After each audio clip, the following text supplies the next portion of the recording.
This is Samsak, and in this video we are looking at how Henry VIII secured the succession. So throughout his reign, Henry's obsession for a male heir was visible for all, and many of the vital points in Henry's reign, such as the break with Rome, were brought about due to issues of delivering a male heir. And the problems of getting a male heir came from Henry's first wife, Catherine of Aragon. Now, Catherine and Henry were able to have 2 baby sons, yet one was stillborn and the other died at the age of just 7 weeks. There were also multiple miscarriages, and by 1529 they only had one surviving child, and this was Princess Mary, who was born in 1516.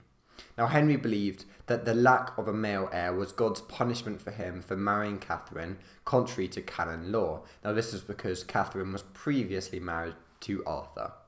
Now, this meant that Henry was able to marry Anne Boleyn in January 1533.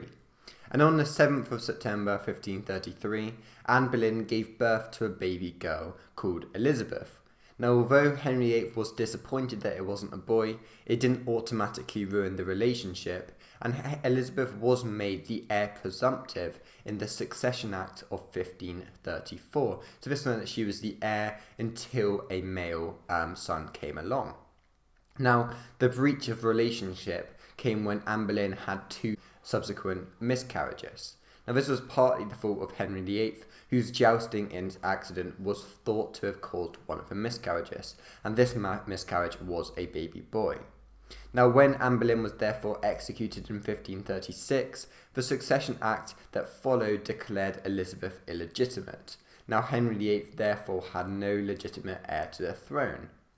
Now, Henry Fitzroy was always somebody who Henry had considered making legitimate, and Henry Fitzroy was the Duke of Richmond, and he was born on the 15th of June 1519 under the mistress Bessie Blount.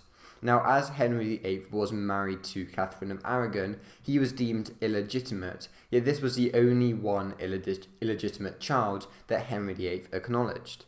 Now, it was thought that Henry VIII thought of marrying him to his half-sister Mary to legitimise his claim of the throne, yet this never occurred.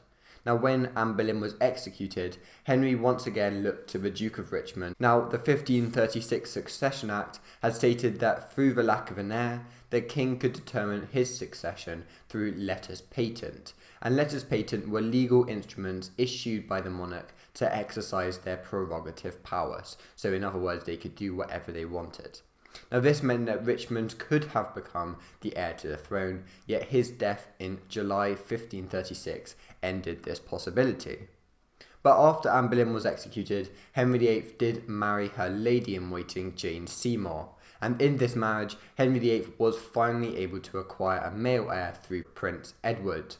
Now, there were no issues about Edward's legitimacy because both Catherine and Anne Boleyn were dead at the time of his birth.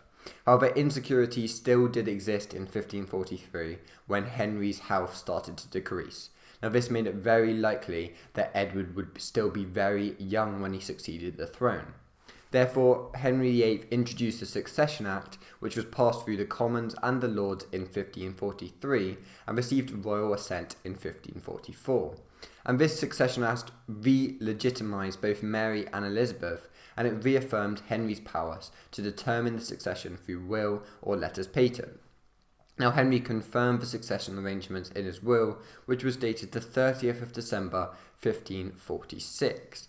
Down the line, the right of succession was left with Henry's sister, Mary Duchess of Suffolk, which also meant that Mary Queen of Scots was left out of the succession.